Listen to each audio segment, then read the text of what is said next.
tienen 18 años de casado, 3 hijos, una nieta, 19 años en el movimiento y ellos participan o perseveran en Caifanes.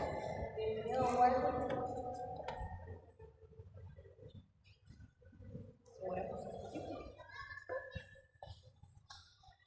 Buenas noches, hermanitos. Acompáñenos a orar por Walter, por favor.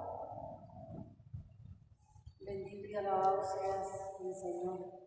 Te damos la honra, el honor y la gloria a ti, Señor, porque sabemos que estás aquí, Señor, vivo y presente, Señor. Gracias, Señor, por habernos permitido llegar hasta aquí, Señor. Gracias, Señor, por mi esposo Walter, Señor, por esta misión, Señor, que tú le has encomendado, Señor Jesús. Utilízalo, Señor, esta noche, Señor, para que sea un medio, Señor, para que tú nos hables, Señor, a cada uno de nosotros, de nuestra familia, de nuestros espositos y espositas, Señor Jesús. Llénanos, Señor, que no sea esta una asamblea más, Señor, que podamos salir llenos de tu Santo Espíritu, Señor. Virgencita María, sabemos que estás aquí, que intercedes por cada uno de nosotros. Te damos las gracias, Virgencita María. Ayúdanos cada vez a parecernos más a ti. Todo esto, Señor, te lo pedimos a ti que vives y reinas por los siglos de los siglos. Amén.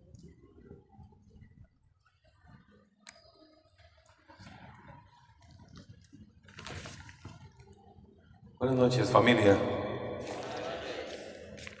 Un gusto saludarles a todos. Estar por acá siempre será un honor para nosotros poder compartir la palabra de Dios y más con un mensaje tan bonito como el que el Señor nos tiene hoy. A mí me tiene bastante conmovido esta historia de la que vamos a hablar hoy y espero en el Señor, y estoy seguro que así es, si usted se dispone, que para su vida y su familia también va a ser de mucho bien, hermanos. En este tema que tenemos exclusivo para matrimonios, para nuestra realidad, en cada mes recordamos que tenemos en la última semana un tema exclusivo para cada realidad. Esta semana se nos presenta un modelo y aquí uno ve que la providencia divina es maravillosa y es siempre efectiva y es siempre eficaz, porque si nosotros nos ponemos a ver a lo largo de la historia de la iglesia, siempre se han suscitado testimonios, siempre se han suscitado santos, siempre se han suscitado gente que ha sido capaz de dar hasta la vida por amor al Evangelio. Y esto nos da muchísima fuerza a nosotros como familia. Hoy vamos a meditar en una familia conocida como la familia Ulma. La familia Ulma, así es el apellido de estos hermanos nuestros en la fe. Una familia polaca que su historia se desarrolla en el tiempo de la Segunda Guerra Mundial. Allá por el año 1900 nace este hombre y muere en 1944. Esta familia de Joseph y Victoria, oiga que no es casualidad el nombre de la esposa, ¿verdad? También que nos hace bastante referencia a nuestro movimiento. Joseph y Victoria tuvieron 7 hijos, tuvieron 6 niños y uno en el vientre hasta los 7 meses más o menos. ¿Y por qué esta familia se nos propone hoy? Porque oiga usted, no es ni más ni menos que la primer familia en ser beatificada, toda la familia. Tenemos casos de santos en donde el esposo es santo, en donde la esposa es santa, en donde inclusive madre e hijo como Santa Mónica y San Agustín. Tenemos casos incluso de matrimonios como Luigi y María Beltrán también, que fueron canonizados santos en pareja. Pero esta es la primera vez en la historia de la iglesia que un matrimonio es beatificado, son siervos de Dios beatos y están en camino a la canonización. Que no dudo, hermanos, en que pronto tengamos esa gran noticia de que han sido canonizados ya como santos. Hasta el momento, recién el año pasado, el 10 de septiembre del 2023, han sido beatificados estos hermanos nuestros. Esta familia de 7 hijos y estos 2 esposos que murieron siendo mártires. Y esto es maravilloso porque también hay otra norma que se rompe, o que es la primera vez que pasa, algo inédito, que se canoniza a un no nacido o a un recién nacido, incluso antes de ser bautizado. Y esto de hecho fue una cuestión ahí que tuvieron que ver a nivel teológico, porque para poder ser beatificado, es la palabra, beatificado, tiene que ser bautizado. Es un requisito, tiene que ser bautizado. Y como este que murió sin haber nacido o en el tránsito de su nacimiento, fue beatificado como el primer nonato o el primer recién nacido, sin bautizar, incluso sin nombre, un beato sin nombre, porque no les dio tiempo ni de ponerle el nombre. Les explico. En algún momento de esta Segunda Guerra Mundial se le da persecución a los judíos y esta familia polaca recibe en su casa, albergando, dándole refugio a 8 judíos que venían huyendo de los nazis. Y estos 8 judíos, entre ellos adultos mayores, mujeres y hombres, llegan a tocar la puerta de Joseph, que era un fotógrafo aficionado y se había trasladado a Marcogua, un pueblito rural, para criar a sus hijos allí en la granja y con actividades del campo, de una manera muy sencilla. Oigan, hermanos, llegan estos 8 huyendo y ellos dicen: no pasen adelante, nosotros los vamos a acoger. Les dieron refugio por año y medio les ayudaron a trabajar en la granja para ganar el sustento, y esta familia los refugió allí.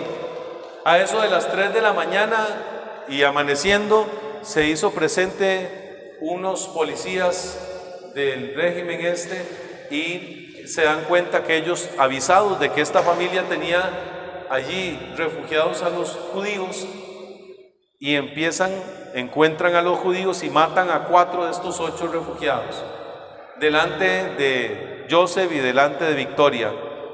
La mujer, al ver que están matando a ellos en su casa y con sus 6 niños pequeños, imagínense que la mayor de ellos tenía 8 años y de ahí para abajo, 8, 7, 6, 5, 4, 3, 2, 1, casi año y medio tenía el último. Estaba en brazos. De hecho, hay unas imágenes conmovedoras porque es una familia que está muy documentada su historia, porque él era fotógrafo, entonces tomaba bastantes fotografías, y en muchas de las fotografías aparece la hija mayor cargando a sus hermanitos. Se ve toda la familia unida. Donde ella ve que están matando a estos 4 primeros judíos, empieza con una labor de parto prematura, porque tenía 7 meses.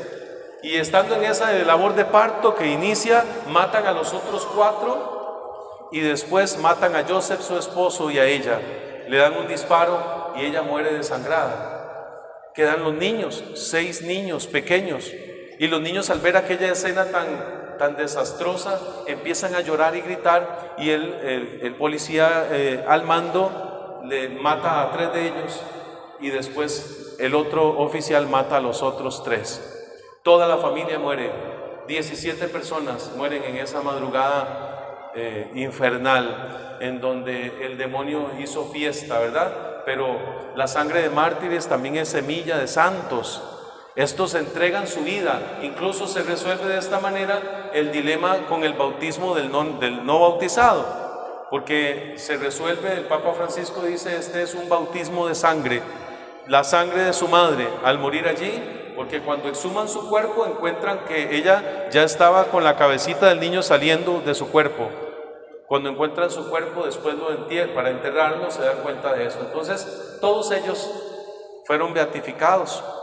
La cita bíblica que usaron en su beatificación allá en Marcogua, la de la primera lectura, fue la de los mártires, aquellos macabeos, ¿recuerdan? Los hijos macabeos. Y el evangelio fue la parábola del buen samaritano, y ya nos vamos a dar cuenta por qué. Entonces, hoy el título de este mensaje, quise hacer primero el relato de para que lo entendamos, es la familia Ulma, ejemplo de santidad. ¿Es un ejemplo o no es un ejemplo, hermanos? Vamos a descubrirlo en este mensaje, y que de verdad esto sirva para nuestro crecimiento en la fe.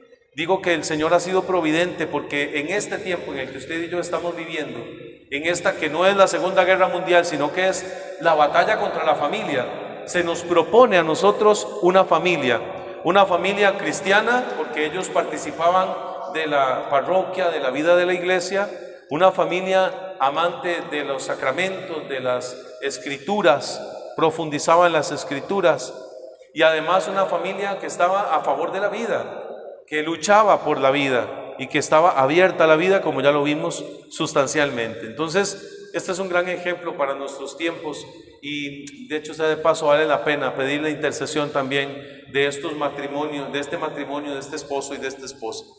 Vamos a ver entonces, hermanos, 3 ejemplos grandes que ellos nos dejan.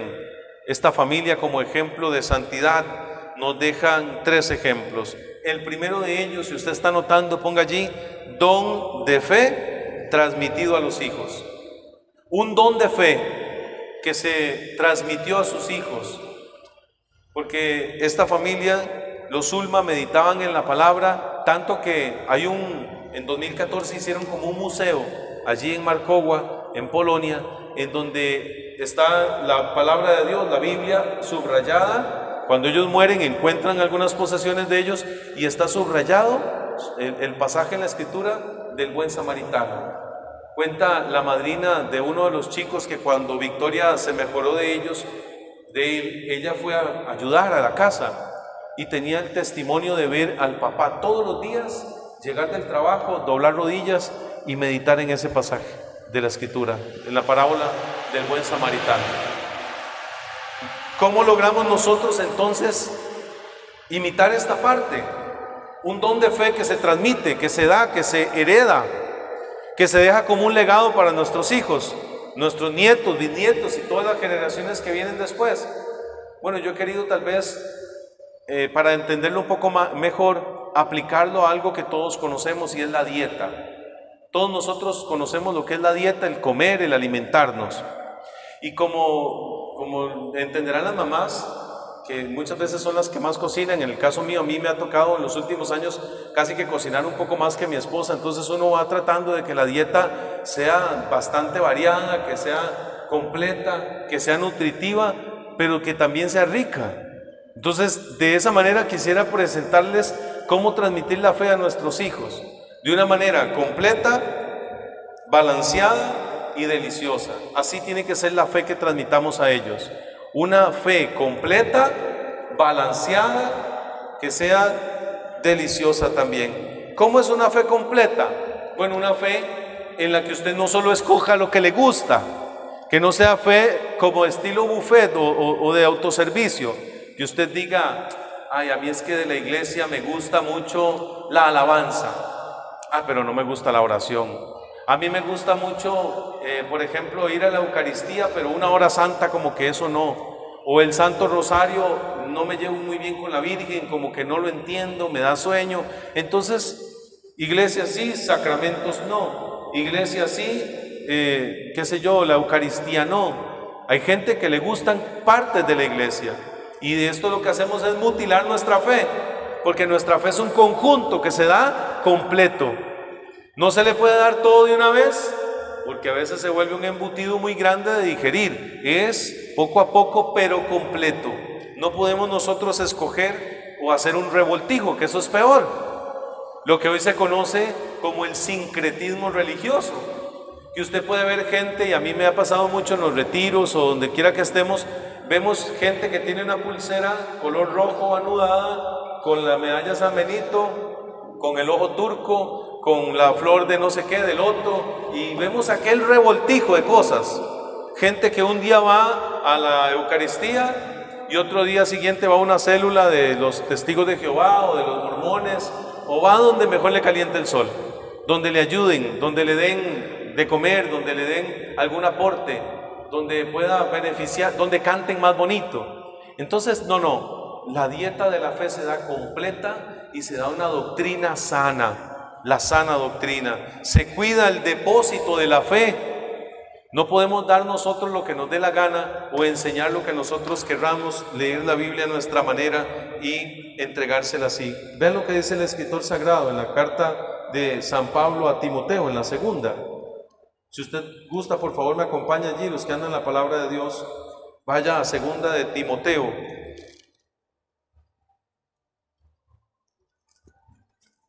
Oiga, qué bendición esos jóvenes, está caliente ahí a la par, ¿verdad? Está socado ese asunto, bendito Dios.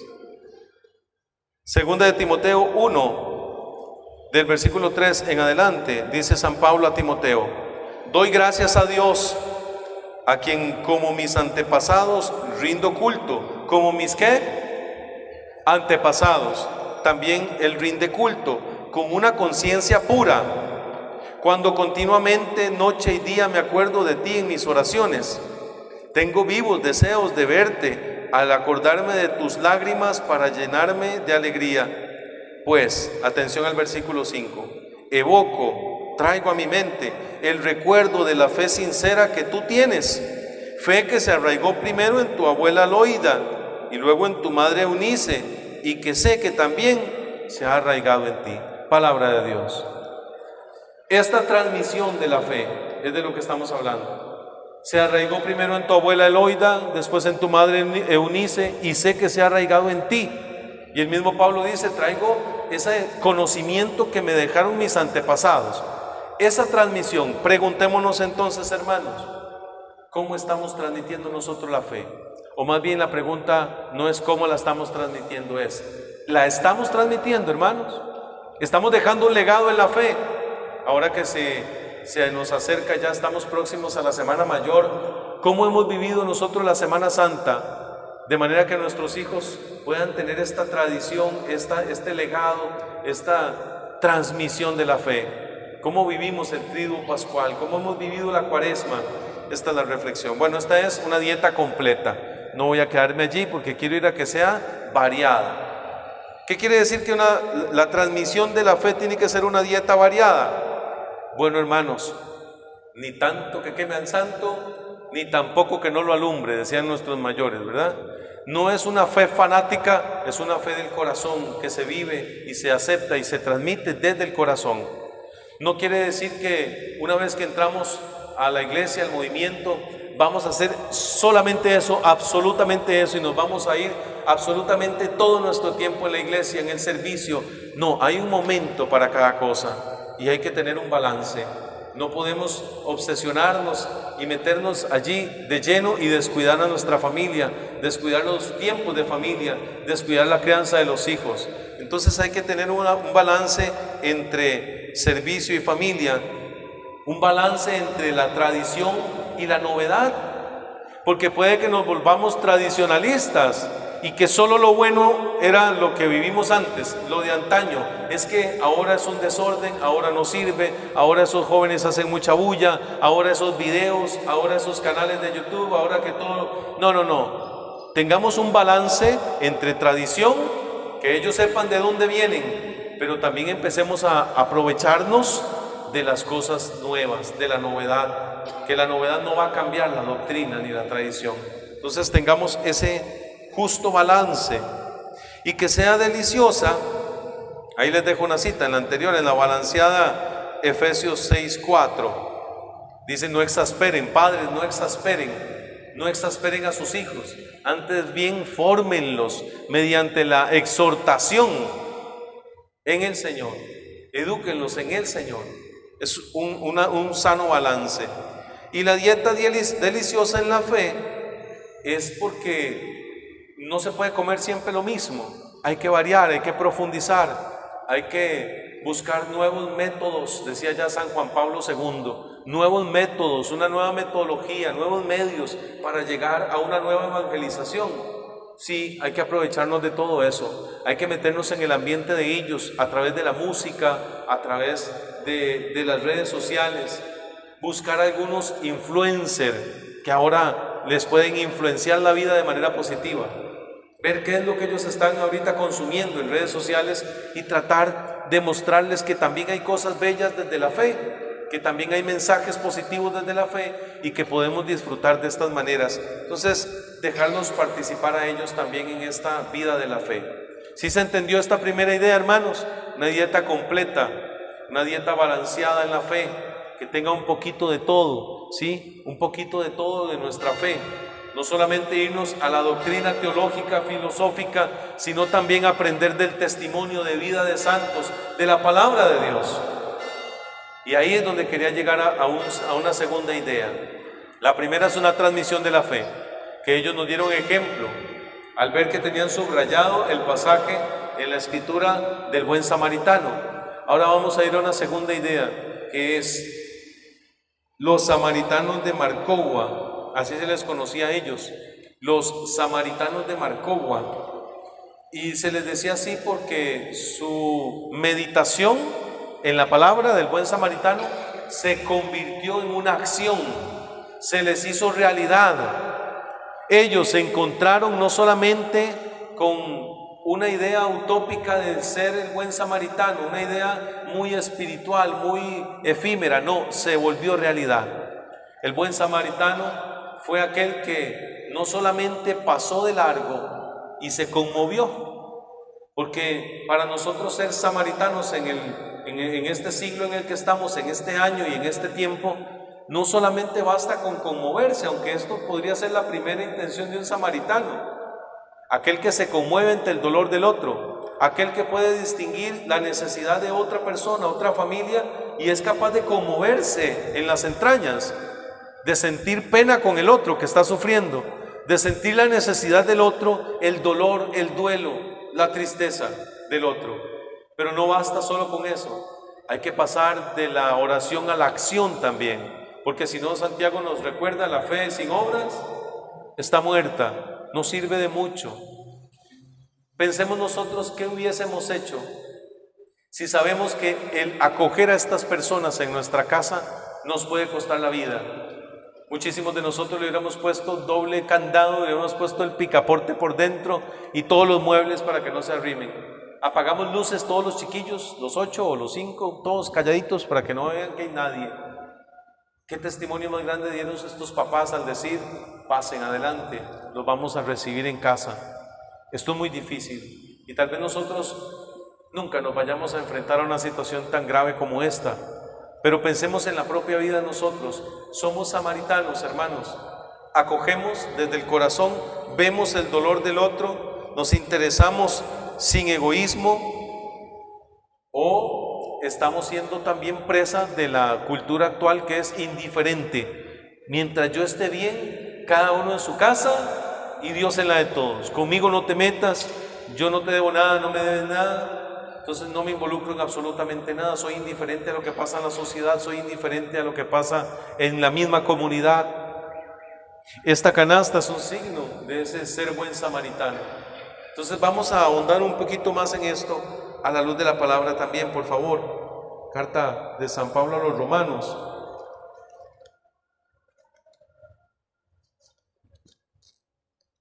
Vamos a ir a la carta de San Pablo a los Romanos, en el capítulo 12.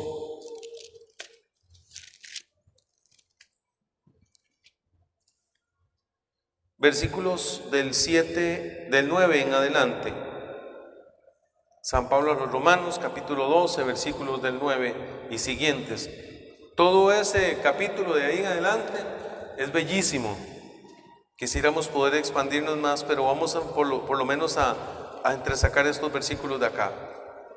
Dice el apóstol San Pablo a todos nosotros, hermanos, que su caridad sea sin fingimiento, detestando el mal, adhiriéndose al bien, amándose cordialmente los unos a los otros, estimando en más cada uno a los otros, con un celo sin negligencia, con un espíritu fervoroso sirviendo al Señor, con la alegría de la esperanza, constantes en la tribulación, perseverantes en la oración, compartiendo las necesidades de todos los santos, practicando la hospitalidad, que fue lo que ellos hicieron y nos dieron este testimonio.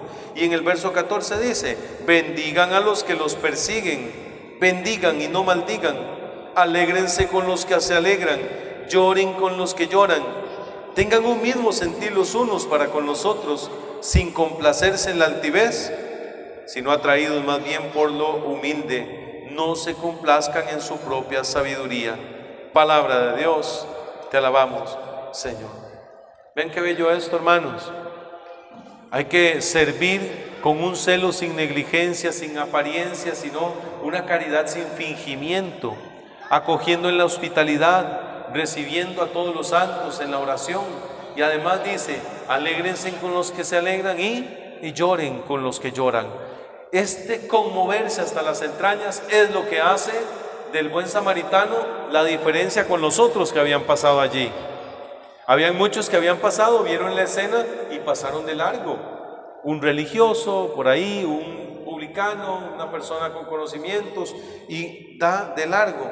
Ellos hacen algo más, pasan de la oración a la acción. Entonces, cuando uno actúa, por ejemplo, el samaritano se baja, se acerca, no teme, ni le da asco, ni tiene reparo en tocar las heridas de aquel, en lavarle sus heridas, en poner aceite, que es signo de Espíritu Santo, en vendarle sus heridas, llevarlo sobre su caballo hasta la posada, que esa es la iglesia, que esa es nuestra casa.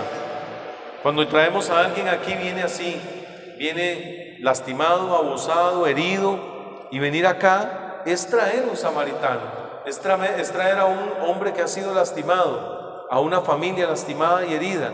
De eso se trata. Hermanos, nosotros tal vez no vamos a acoger a algún refugiado, aunque puede que nos toque, porque a como está el asunto en Nicaragua, a como está el asunto en Colombia, a como está el asunto en Venezuela, ¿cuántas veces hemos visto pasar por aquí hermanos con una necesidad de este tipo? Y muchas veces lo primero que hacemos es subir el vidrio del carro, lo primero que hacemos es evitarlos. Yo he ido a servir a obras del Espíritu Santo en algunas ocasiones mientras estaba esa oleada de inmigrantes venezolanos, y era impresionante ver a estas madres con sus niños, cómo el padre Sergio abría las puertas, y allí tenían comida, y allí tenían cómo bañarse, cómo cuidar a sus niños, cómo alimentarse. Eso es ser un buen samaritano en nuestros días. Este se desprende de lo suyo. ¿Y qué tenemos que hacer nosotros, hermanos? ¿Cuál es ese al que tenemos que acoger? A ese papá mayor, a esa mamá adulta mayor, que ya ensucia su ropa, que ya chochea, que ya hay que darle de comer. Ese vecino, hermano, familiar, enfermo, y a veces, ¿cómo cuesta, hermanos? Desde allí, ellos nos dan este gran ejemplo de ser samaritanos y dar nuestro tiempo, que es algo de lo más valioso que tenemos, porque por eso es que nos pagan. Cuando usted va a trabajar, a usted le están pagando su tiempo, le están pagando su esfuerzo. ¿Y cuántas veces nosotros le negamos el tiempo a los hijos, le negamos el tiempo a la familia? Otra forma es esta que les digo, la caridad hecha donación. Hay ropa que usted tiene que ya no le queda y no le va a quedar, entonces dónela, regálela, ojalá que esté buena. Zapatos que usted tiene todos iguales, saque 2 o 3 y repártalos a alguien que lo necesita. Este desprenderlos a los chicos pequeños, a enseñarles a recoger los juguetitos que ya no utilizan y llevarlos a algún lugar donde los puedan reutilizar y sacar bastante provecho. A eso es a lo que queríamos llegar, hermanos. Por ejemplo, en cuanto a esto, hay un libro muy hermoso en la Escritura que se llama Tobías, el libro de Tobías. Y el papá de Tobías hacía esto, salía y enterraba a los muertos, daba caridad. Y él tiene toda la autoridad para, allá en el capítulo 4, versículo 16 y 17 de Tobías, decirle a su hijo: haz caridad, da limosna, ayuda al más necesitado, porque ya lo había visto a él hacerlo. Yo creo que sí se entiende bastante esta segunda idea. Vamos a la tercera y última de este mensaje, hermanos, y es el ejemplo que nos da este matrimonio de los Ulma, esta familia Ulma, en cuanto a la defensa de la vida. En nuestro tiempo, en donde reina la cultura de la muerte, en donde lo más despreciable para la sociedad es una familia, un matrimonio. De hecho, en la última marcha del 8M, recién que acaba de pasar, pasaron un reportaje que es muy curioso. Unas de estas feministas, de este movimiento en contra de la familia, porque no se trata a favor de la mujer, sino van en contra de la familia. Atacaron un local de una mujer, dicho sea de paso, que tenía en sus vitrinas trajes de novia, tenía vestidos de novia, y las feministas se fueron contra las vidrieras de este local y lo llenaron de pintura y quebraron vidrios y demás, porque es que hay un odio férreo no hacia el machismo, que es una mentira, sino hacia la institución de la familia y todo lo que tenga que ver con familia. Una mujer embarazada, un matrimonio, un hogar, una familia bien constituida como Dios quiere, les genera rechazo, porque al enemigo lo que más detesta es la familia y quiere destruirla, dividirla y eliminarla. Por eso hay que, ante la lucha de la vida que esta familia nos da, la apertura a la vida. Hoy en día usted tiene 2 hijos y dicen, y ya van a tener un tercero. Ah, no, ya es demasiado, ya eso es multitud, ¿verdad? Ya 3 hijos es demasiado. Y vemos una familia aquí de 7 integrantes, de 7 hijos, que dice sí a la vida y la defiende. Entonces, una familia en Victoria que sigue el modelo de los Ulma y defiende la vida, primero se informa ante estos ataques del mundo hacia la familia, del enemigo hacia la familia. ¿Cómo nos vamos a defender de aquel que no sabemos que nos ataca o que no conocemos a ese enemigo? ¿Cómo nosotros vamos a dar razón de nuestra fe ante la vida y la lucha por la vida si no conocemos qué es lo que quiere y cómo quiere el enemigo destruirla?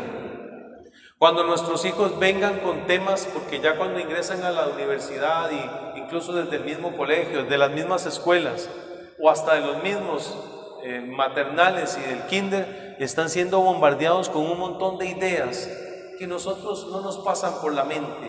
Lo vemos como una tontería, lo vemos como una burla nomás, como que no le hace daño a nadie. Pero hermanos, hay un ataque contra la familia y usted y yo tenemos que ser informados de esto y prepararnos para poder debatir con argumentos a nuestros hijos. Ya hoy por hoy un adolescente no se queda satisfecho con una respuesta de que esto es así porque yo lo digo y yo soy su papá y usted se calla y aquí el que manda soy yo, y mientras usted viva en este techo de esta casa, bajo el techo de este hogar, usted hace lo que yo le diga. Ya hoy no se conforman con eso, hermanos. Hoy necesitan argumentos, hoy tenemos que debatir de una manera inteligente, habiéndonos informado antes. Entonces yo les propongo algunos campos en los que tenemos que estar muy informados, hermanos. Por ejemplo, todo lo referente a la ideología de género, todo lo que tiene que ver con esa oleada de pensamiento destructivo. Ideología de género es muy amplio, incluye muchísimas cosas. Por ejemplo, todos los trans, ¿verdad? Transgénero, transedad, inclusive transespecie. Es increíble ver hasta dónde hemos llegado, que hay alguien que hoy en día se puede percibir como un perro, entonces come comida de perro, camina como perro y se comporta como perro. ¿Y qué tal que nuestros hijos un mal día nos vengan con esta idea de que tienen un amigo que se cree delfín o jirafa? Y nosotros tener que aceptar esto, que el amigo delfín venga a la casa y quiera comer solo comida de delfín. Esto parece una locura, pero es que transespecie, transedad, ¿qué quiere decir eso? Que usted es un señor de 50 y tantos y te crees una niña de 8 años. Y entonces la sociedad tiene que aceptarte y meterte en una guardería con niñas de 8 años, en una escuela de segundo nivel o primer nivel con niñas de esa edad. Y usted dice, eso parece una mentira, pero ocurre y ya ha pasado desde hace mucho tiempo. En Canadá hubo un caso de un hombre que pasó así y tuvieron que aceptarlo allí, y él estaba en el kindergarten con las otras niñas, con sus 2 colitas, un tipo de 50 y tantos años, y por ley era aceptado. Entonces hay un montón de trans, y esto nos alcanza a nosotros, y hay que estar muy atentos a esta era de la posverdad.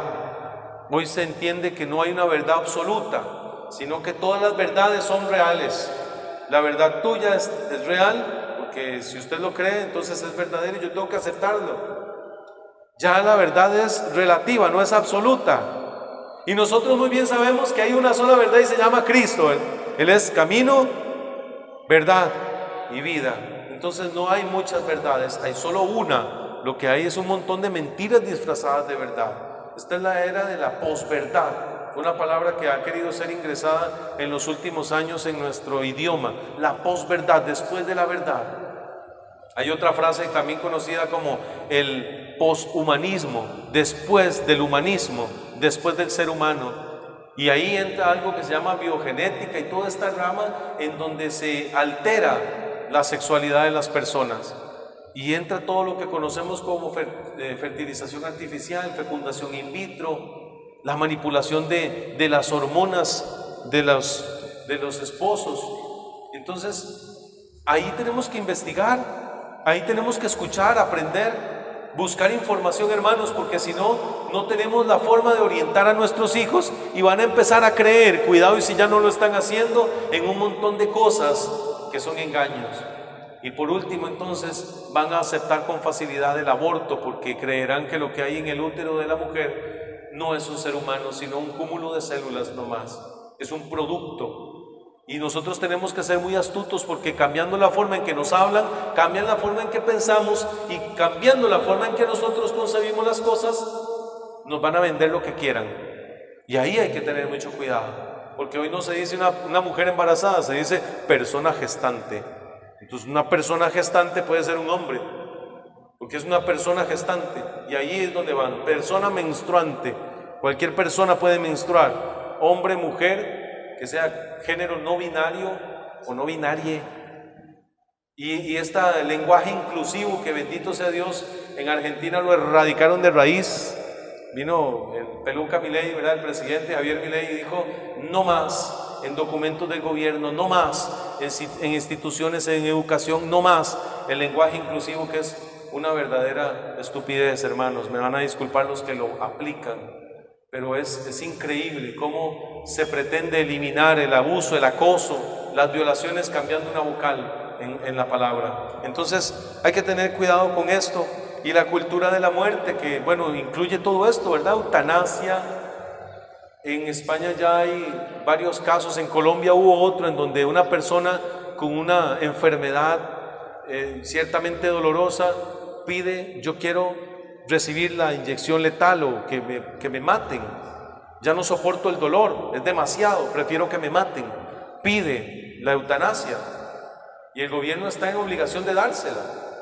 Entonces, ¿qué va a pasar con todos los jóvenes depresivos que están pasando por momentos difíciles y dicen: es que este dolor es tan grande que yo no lo soporto, entonces voy a pedir la inyección, voy a pedir la medicación para dormirme en paz, ahí muy bonito alrededor de la familia, para que no sufra el abuelo, para que... Cuidado, porque en el fondo lo que hay es una aberración al dolor, al sacrificio, al esfuerzo, al poder abstenerme de algo y saber esperar la gratificación. Hoy todo es inmediato, inmediato, inmediato. Y lo que primero atentan entonces es: como el niño viene a ser un problema, eliminemos al niño, eliminemos al bebé y sigamos dándole gusto al cuerpo, que se vuelve un templo. Entonces, la familia que está a favor de la dignidad humana se informa. Después, la familia que está a favor de la vida humana informa.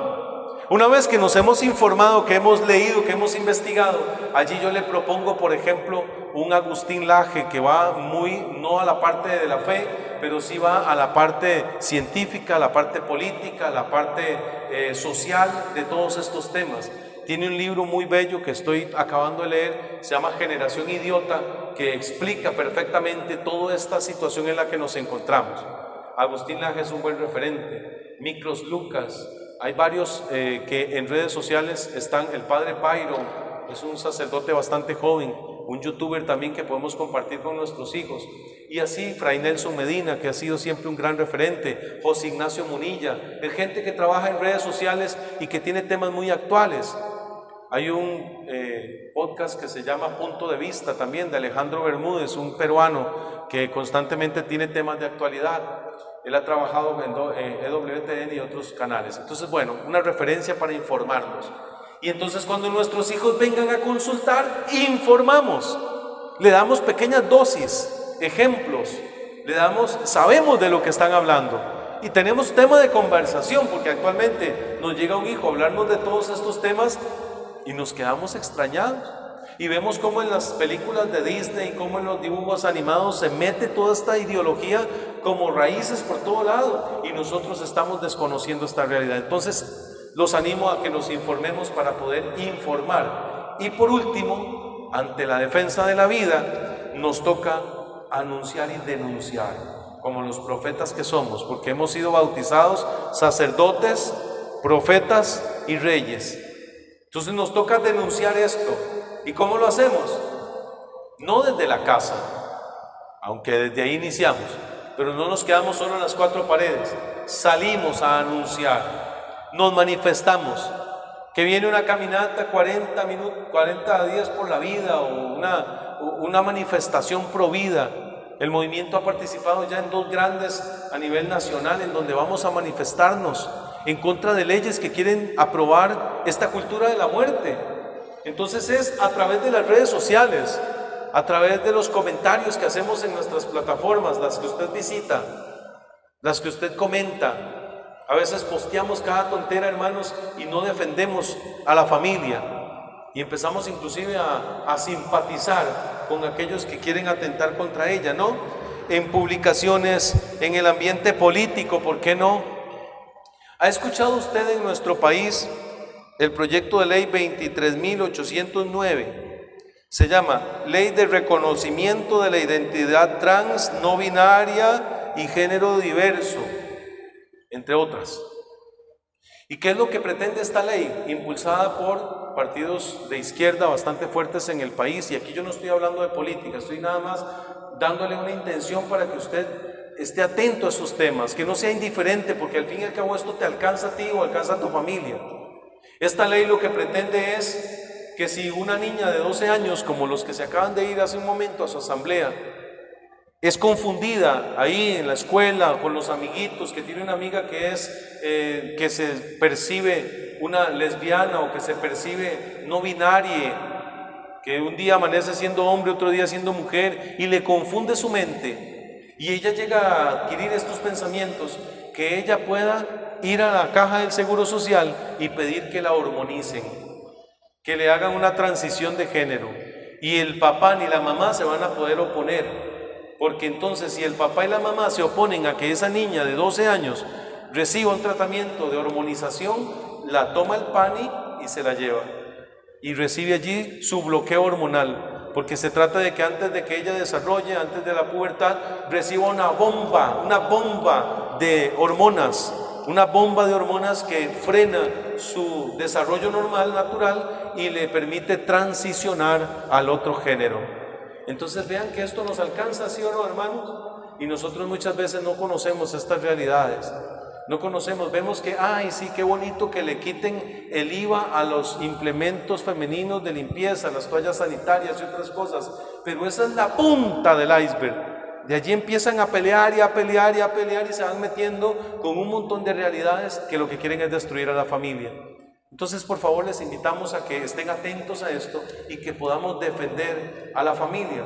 Oigan la frase, y con esto termino, de uno de los, se llama una fundación para gente rara, así se llama la institución. Y todas estas instituciones son apoyadas económicamente con millones de dólares. Por parte de la Planned Parenthood y por la Fundación Soros y otro montón de fundaciones que inyectan cantidades enormes de plata a estas instituciones. Ustedes no vieron por allí, en el caso de esta publicación, cambiemos la regla, decía, unos banners grandes en las autopistas de nuestro país. Era una valla publicitaria enorme con una regla como de menstruación y una toalla sanitaria, decía cambiemos la regla, por la lucha de esto que les decía anteriormente. Esa publicación yo empecé a buscar los financiamientos de esta. ¿Quién paga esas vallas publicitarias? ¿Quién paga los anuncios? ¿Quién paga toda esta publicidad? Bueno, organizaciones de Canadá, de Estados Unidos, de otros lugares que están metiendo esta ideología porque lo que quieren es vender sus productos, vendernos sus hormonas, vendernos sus transiciones. Entonces, vean lo que dice esta persona al final de una entrevista. Un cambio en nuestra política es un cambio en nuestra sociedad. Y esto es muy, muy importante. Un cambio en nuestra política es un cambio en nuestra sociedad. Y si no, a manera positiva, veamos lo que está pasando en El Salvador, por ejemplo, y cómo un cambio en la política puede cambiar toda una sociedad, todo un país. Entonces no nos dejemos engañar, hermanos. Nos queda este gran ejemplo de la familia Ulma, un ejemplo en la fe, pero un ejemplo en los actos, y un ejemplo también ante la cultura de la muerte que quiere ver destruida la familia. Ojalá, hermanos, que en este momento que Jesús se va a hacer presente, nosotros podamos enfrentarle, enseñarle a nuestra familia, para que a la imagen de ellos podamos también nosotros ser ejemplo para nuestros hijos y dejar una herencia, una tradición, un legado.